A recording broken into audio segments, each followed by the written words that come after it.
हिंदी में यूपीएससी की तैयारी से संबंधित प्रोग्राम्स को देखने के लिए सब्सक्राइब करें स्टडी IQ IAS हिंदी।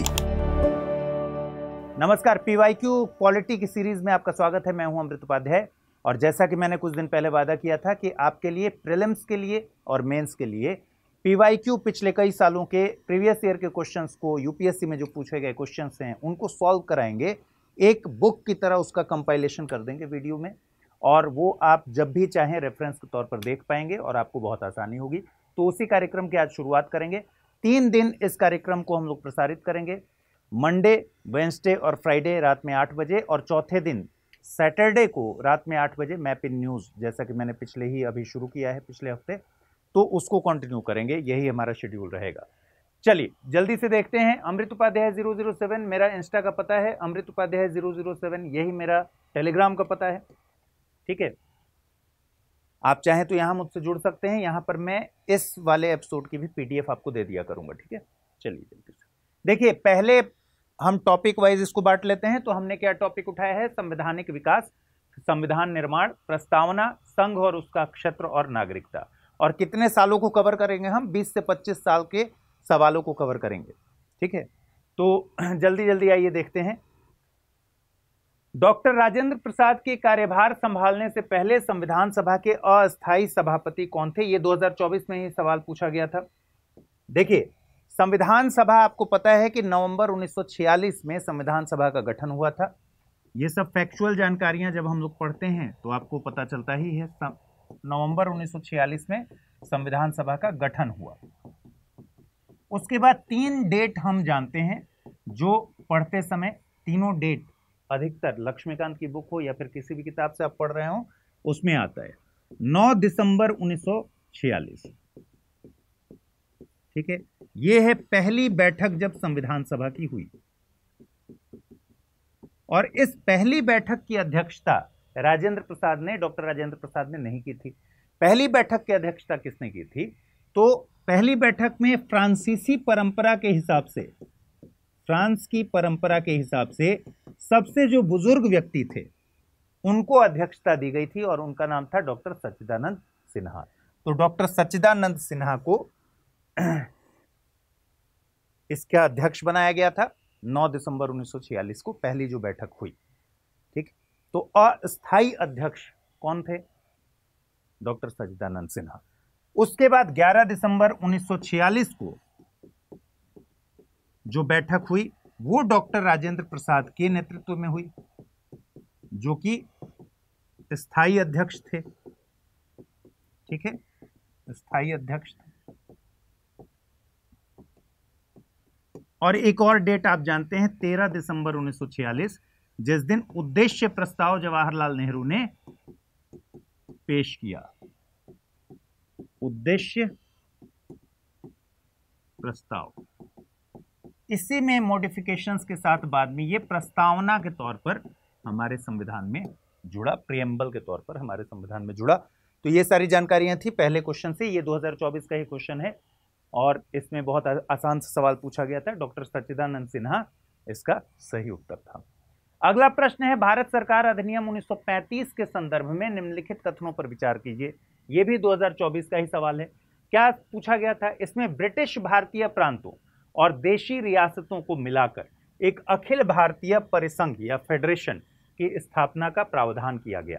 और दूसरा कहा गया कि रक्षा और विदेश संबंधी मामलों को परिसंघीय विधानमंडल यानी संघ के अधीन, उनके नियंत्रण में रखा गया।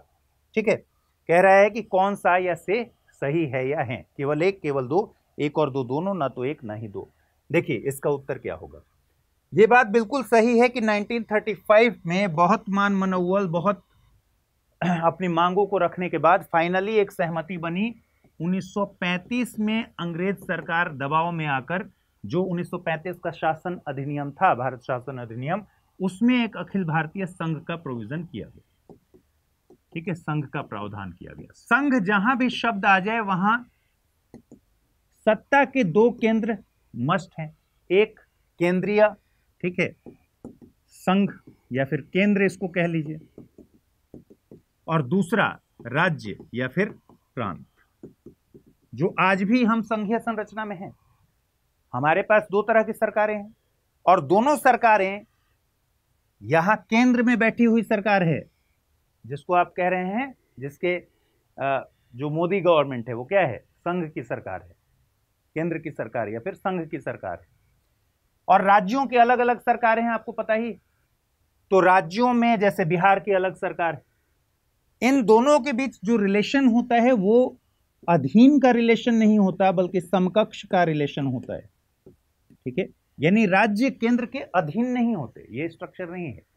संघ का मतलब ही है कि संघवाद का जब आप पढ़ते होंगे या फिर अपनी क्लासेस में पढ़ते होंगे या किताबों में पढ़ते होंगे, तो संघवाद में ये सत्ता के दो केंद्र हैं। ठीक है, विकेंद्रीकरण हुआ है, शक्ति को केंद्रीकृत नहीं किया गया है बल्कि विकेंद्रीकरण किया गया है इसको। और ये प्रोविजन 1935 में भारत शासन अधिनियम में अंग्रेजों ने किया था। ठीक है, तो भारत शासन अधिनियम में एक संघ का प्रोविजन था, बट ये इंप्लीमेंट नहीं हुआ। देखिए उस समय क्या था भाई, यहां राज्य के साथ साथ देशी रियासतें भी थी। ठीक, आपको पता है कि जब हम आजाद हुए तो 550 के करीब देशी रियासतों को पटेल जी के काफी अथक मेहनत से जोड़ा गया, विलय कराया गया। अदरवाइज क्या होता, अलग अलग रियासतें बटी हुई थी और वो भारत में मिलने के लिए, संघ में विलय के लिए तैयार नहीं थी। लेकिन धीरे धीरे उन पर दबाव डाला गया, किसी को किसी मेथड से, किसी को किसी मेथड से, किसी को डरा धमकाकर, किसी से जनमत संग्रह कराकर फाइनली बहुत सारे जो रियासतें थीं उनको अल्टीमेटली मिलाया गया। और 3 रियासतें जो नहीं जुड़ी वो भी आप जानते हैं, जिनकी समस्या आप पढ़ते हैं, कश्मीर, जूनागढ़ और हैदराबाद की समस्या। तो राज्य मतलब ब्रिटिश प्रांत जो थे प्लस जो देशी रियासतें थीं, इनको मिलाकर एक संघ का प्रोविजन तो किया गया, लेकिन देशी रियासतें संघ में शामिल होने के लिए तैयार नहीं हुई, क्योंकि इनका रजवाड़ा था। ये लोकतांत्रिक किसी व्यवस्था में आना नहीं चाहते थे। तो देशी रियासतों ने मना कर दिया, और क्योंकि देशी रियासतों ने मना कर दिया, इसलिए प्रैक्टिकली अखिल भारतीय संघ नहीं बन पाया। ठीक है, लेकिन हाँ प्रोविजन था। इसलिए पहला जो स्टेटमेंट है ये बिल्कुल सही है कि ब्रिटिश भारतीय प्रांतों और देशी रियासतों को मिलाकर एक अखिल भारतीय परिसंघ, फेडरेशन बनाने का प्रोविजन किया गया था। और फेडरेशन बनाने का प्रोविजन जब किया गया तो ध्यान रखिए 1935 में, जैसे आज की डेट में 7वीं अनुसूची में 3 तरह की सूचियां हैं, तो 1935 के भारत शासन अधिनियम में जैसे ही अखिल भारतीय संघ की व्यवस्था की गई तो 3 तरह की सूचियां यहां आ गई। संघ सूची में कुछ विषय दे दिए गए, करीब 59 विषय थे।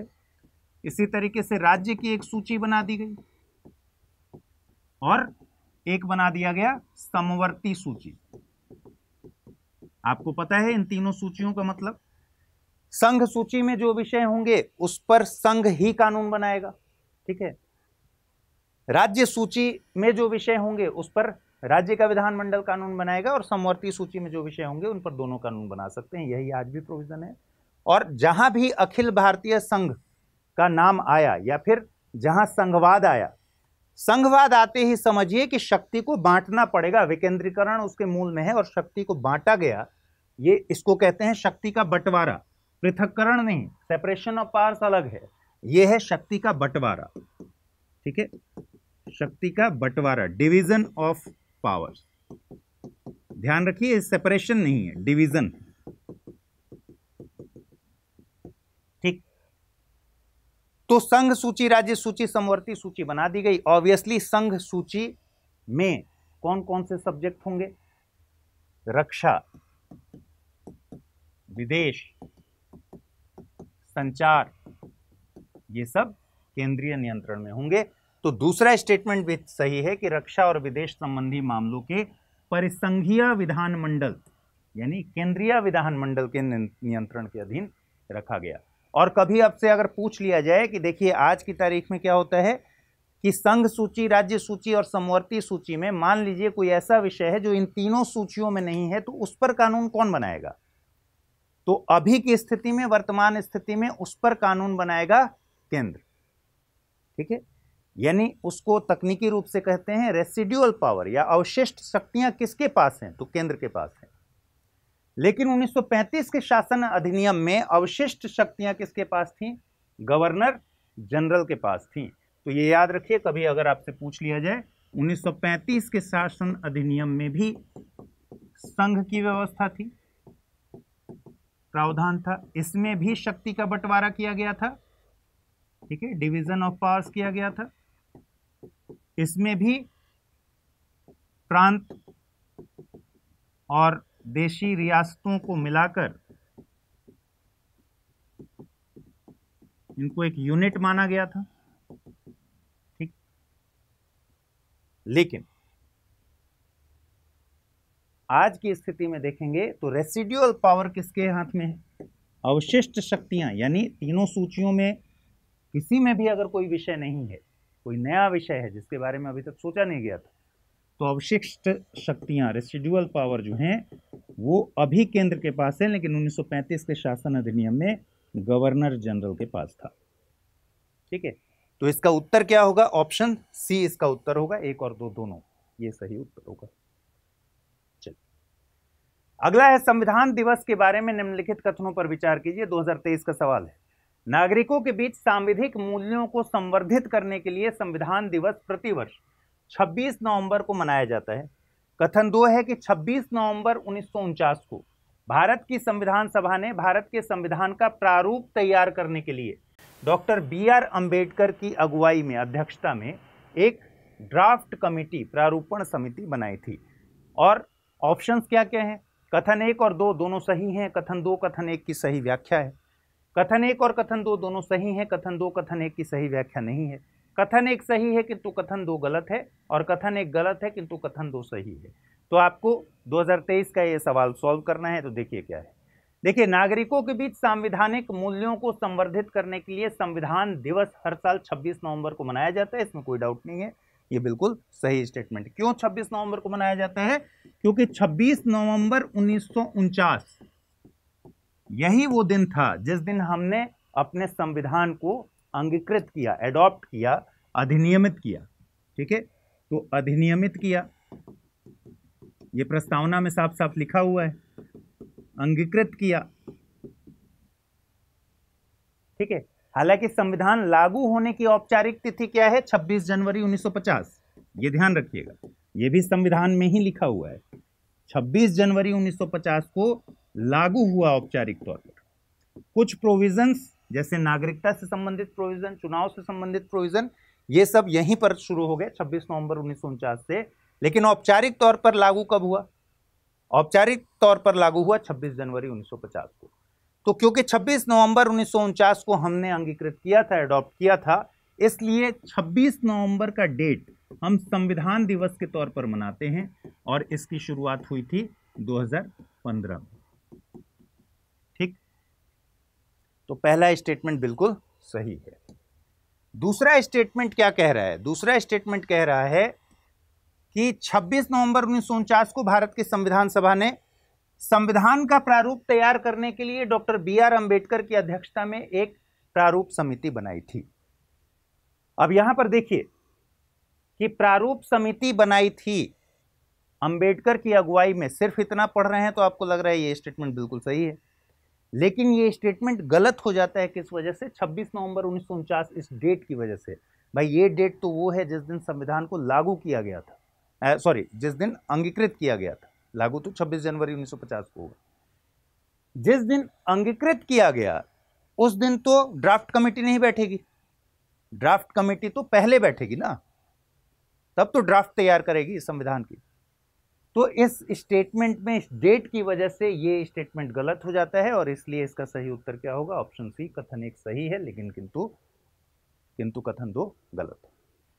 तीसरा ये हो गया। चौथा, निम्नलिखित में से कौन सा एक कथन किसी देश के संविधान के मुख्य प्रयोजन को सर्वोत्तम रूप से प्रतिबिंबित करता है? यह आवश्यक विधियों के निर्माण के उद्देश्य का निर्धारण करता है। यह राजनीतिक पदों और सरकार के सृजन को सुकर बनाता है। यह सरकार की शक्तियों को परिभाषित और सीमाबद्ध करता है। यह सामाजिक न्याय, सामाजिक समता और सामाजिक सुरक्षा को प्रतिभूत करता है। इस प्रश्न को सॉल्व करने के लिए, और ये 2023 का प्रश्न है, इस प्रश्न में सभी ऑप्शन आपको लग रहे होंगे ठीक ही हैं। ठीक है, ऐसे बहुत सारे क्वेश्चन पूछे जाते हैं जिसमें आपको बेस्ट का चयन करना होता है। हो सकता है 2 ऑप्शन लग रहा हो कि सही है, हो सकता है 3 ऑप्शन लग रहा हो सही है, हो सकता है चारों लग रहा हो सही है, लेकिन इसमें जो सबसे नजदीक होता है उसके उद्देश्य के, उसको पकड़ते हैं। और आपने संविधानवाद की परिकल्पना पढ़ी होगी, अगर आपने मेरी भी क्लास की है तो मैंने पहले ही क्लास में आपको बताया था कि संविधानवाद का मतलब ही क्या है, संविधान की असली जरूरत ही क्या है। संविधानवाद का मतलब ही है कि सरकार सीमित होगी। ठीक है, और सरकार को सीमित क्यों किया जाता है? क्योंकि मनमौजी तरीके से कोई निर्णय ना हो, सरकार कोई अनार्किस्ट की तरह निर्णय ना ले, अराजक निर्णय ना ले या मनमर्जी से निर्णय ना ले। लोकतंत्र में इस बात की बहुत महत्ता है। तो लोकतंत्र के बुनियादी उद्देश्य को हासिल करने के लिए संविधान, जो कि एक फंडामेंटल लॉ है, सुप्रीम लॉ है, उसके जरिए सारी चीजें परिभाषित होती हैं। और उसका मकसद क्या है? उसका मकसद है कि सरकार को सीमित करना। किसके पक्ष में?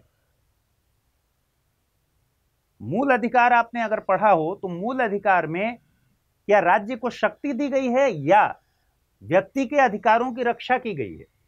तो मूल अधिकार आप अगर पढ़ेंगे तो व्यक्ति के अधिकारों की रक्षा की गई है और राज्य को सीमित किया गया है, तो रोका गया है।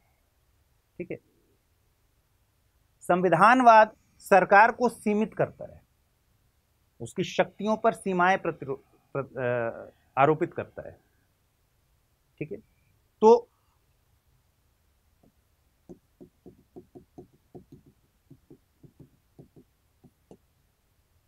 अब पढ़िएगा जब तो आपको समझ में आएगा कि इसका सही उत्तर क्या है।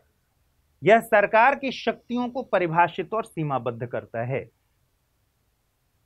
कौन सा एक कथन किसी देश के संविधान के मुख्य प्रयोजन को सर्वोत्तम रूप से प्रतिबिंबित करता है? इसका मतलब संविधान का जो मेन मकसद है, मुख्य प्रयोजन है, वो प्रयोजन क्या है? वो प्रयोजन है सरकार को, सरकार के पावर्स को, शक्तियों को सीमित करना, परिभाषित और सीमाबद्ध करना। ठीक, तो ये इसका सही उत्तर हो गया ऑप्शन सी। 5वां क्वेश्चन है, भारत के संदर्भ में निम्नलिखित कथनों पर विचार कीजिए। 2021 का सवाल है। भारत में केवल एक नागरिक और एक ही अधिवास है। अधिवास का अंग्रेजी है डोमिसाइल, जो आपने जरूर सुना होगा डोमिसाइल के बारे में। अधिवास को अंग्रेजी में क्या कहते हैं? डोमिसाइल। दूसरा स्टेटमेंट है, जो व्यक्ति जन्म से नागरिक है केवल वही राष्ट्राध्यक्ष बन सकता है। तीसरा स्टेटमेंट है, जिस विदेशी को एक बार नागरिकता दे दी गई है किसी भी परिस्थिति से उसे इससे वंचित नहीं किया जा सकता। अब देखना है कि कौन कौन से सही हैं, और हमेशा क्वेश्चन सॉल्व करते हुए ये जरूर पढ़िए कहीं सही नहीं है लिखा तो नहीं है, सही है लिखा हुआ है ना, तो ये यहां पर देखना है।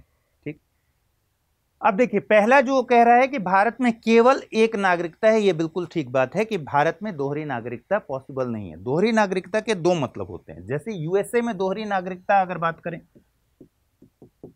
तो यूएसए में एक तो आप अमेरिका के पूरे देश के नागरिक हैं, तो अमेरिका के नागरिक हैं, और दूसरा जिस राज्य के हैं आप, जिस राज्य में रहते हैं उस राज्य के भी नागरिक हैं, तो राज्य के भी नागरिक हैं। एक बात तो ये हो गई जो इंडिया में नहीं है, तो इस तरह की दोहरी नागरिकता भी इंडिया में नहीं है। जैसे आप भारत के नागरिक हैं और उत्तर प्रदेश के भी नागरिक हैं, ये इंडिया में नहीं है। दूसरी बात, आप यूएसए के नागरिक हैं और साथ साथ ब्रिटेन के भी नागरिक हैं,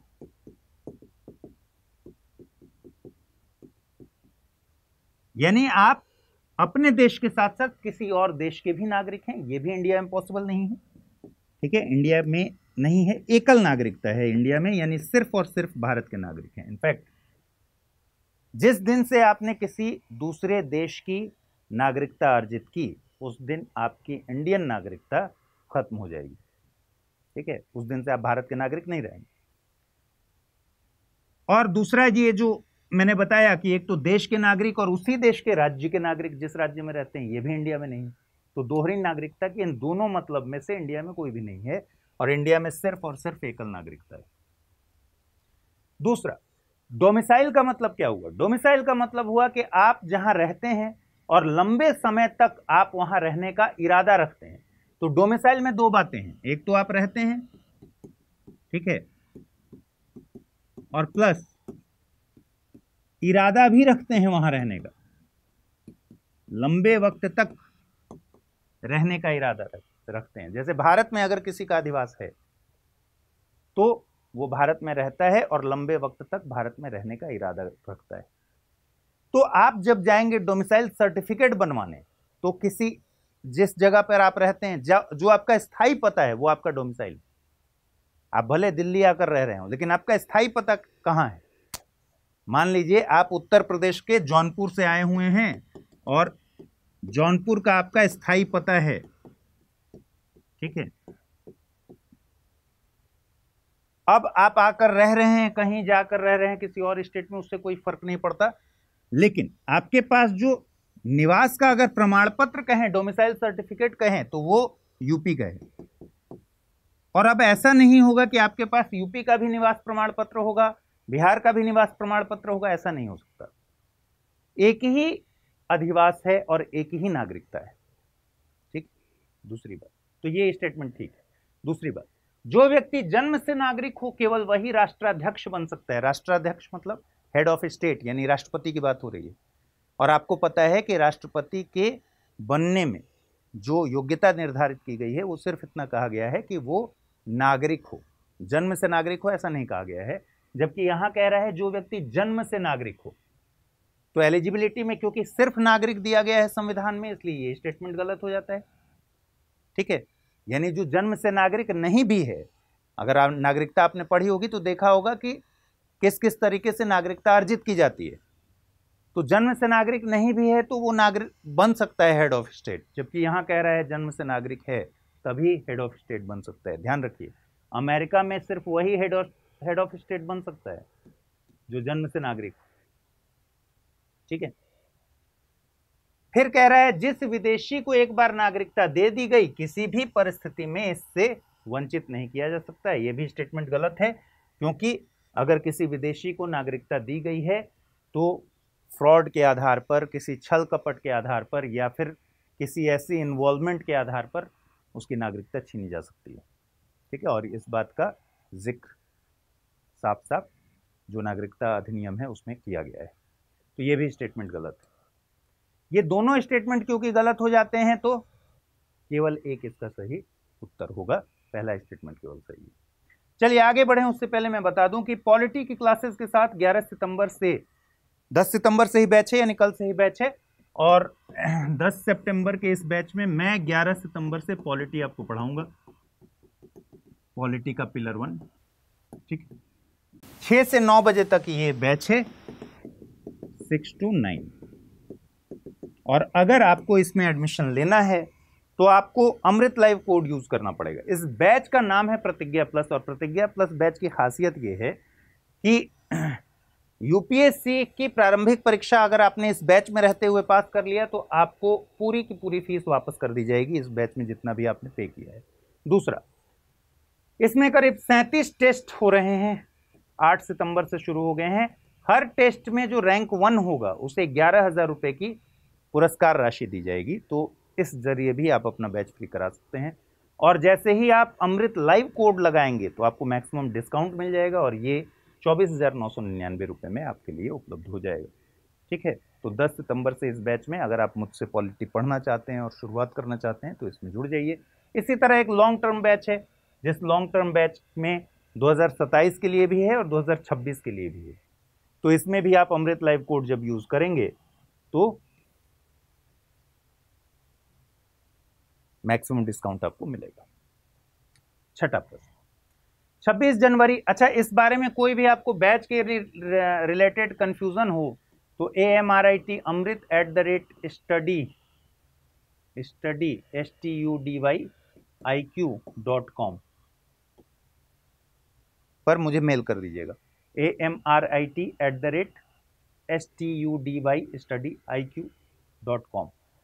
इस पर आप मेल कर दीजिएगा तो हमारी टीम आपसे संपर्क कर लेगी। अगला प्रश्न है 26 जनवरी 1950 को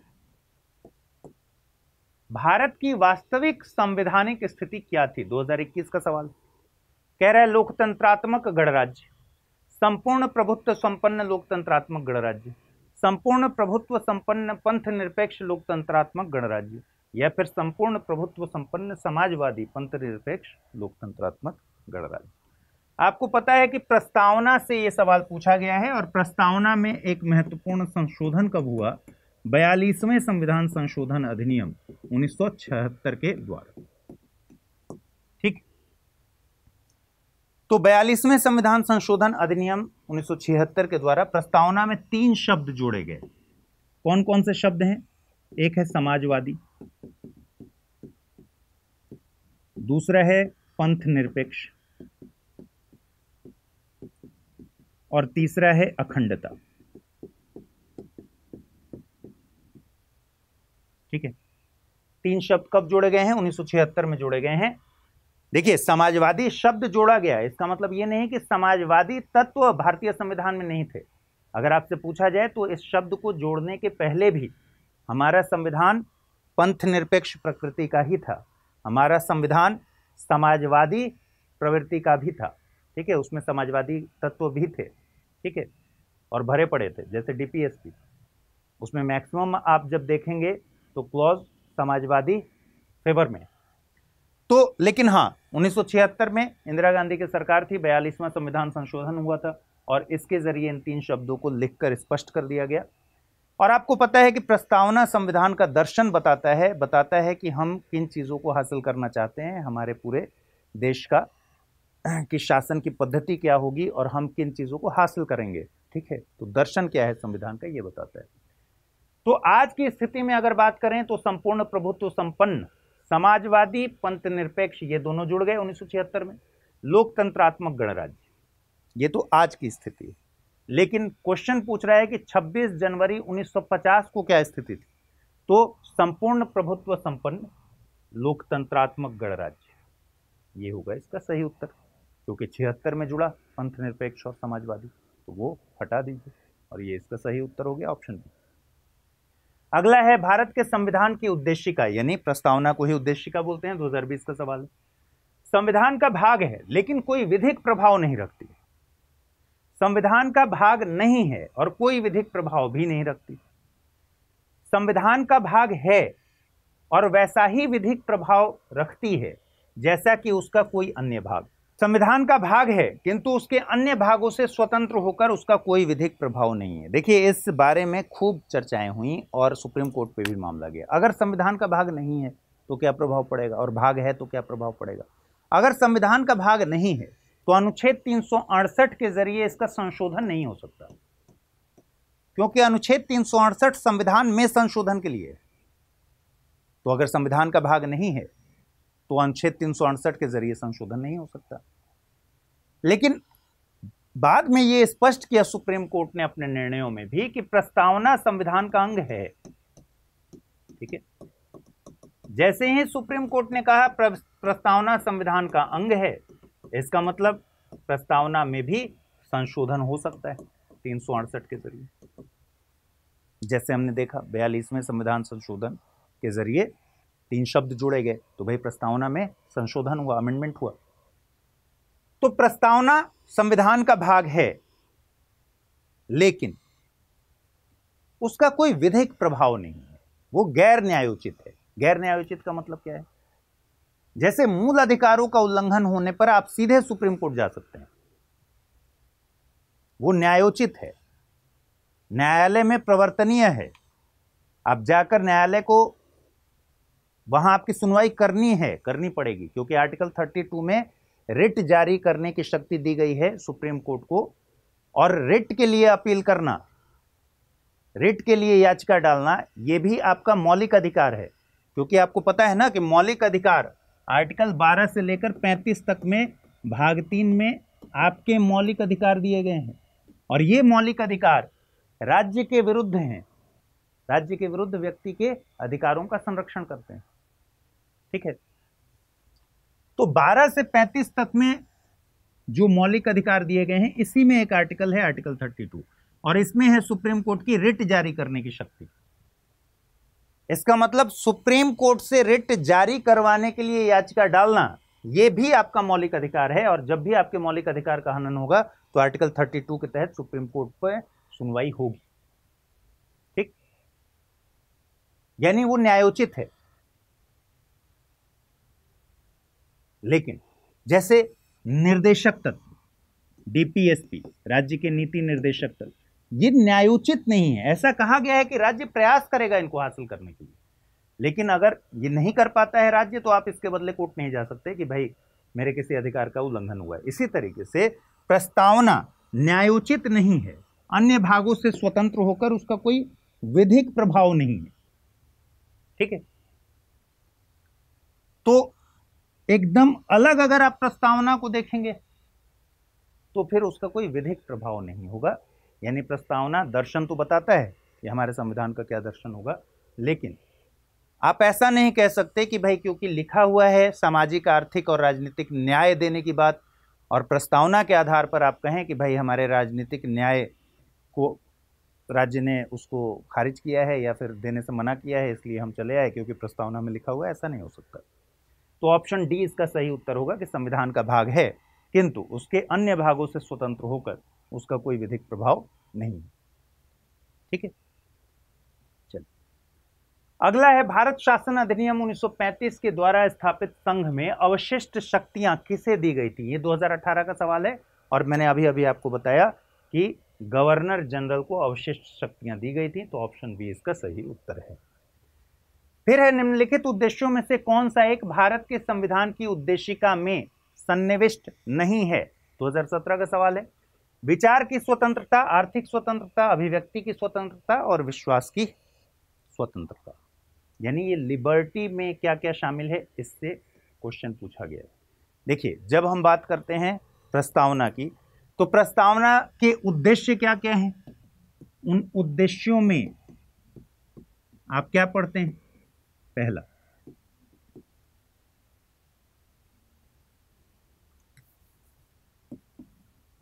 न्याय। कौन कौन से न्याय हैं? सामाजिक, आर्थिक और राजनीतिक न्याय। 3 तरह के न्याय बताए गए। दूसरा उद्देश्य क्या है? स्वतंत्रता। स्वतंत्रता में क्या क्या है? विचार, अभिव्यक्ति, ठीक है, विचार, अभिव्यक्ति और धर्म, उपासना, विश्वास की स्वतंत्रता।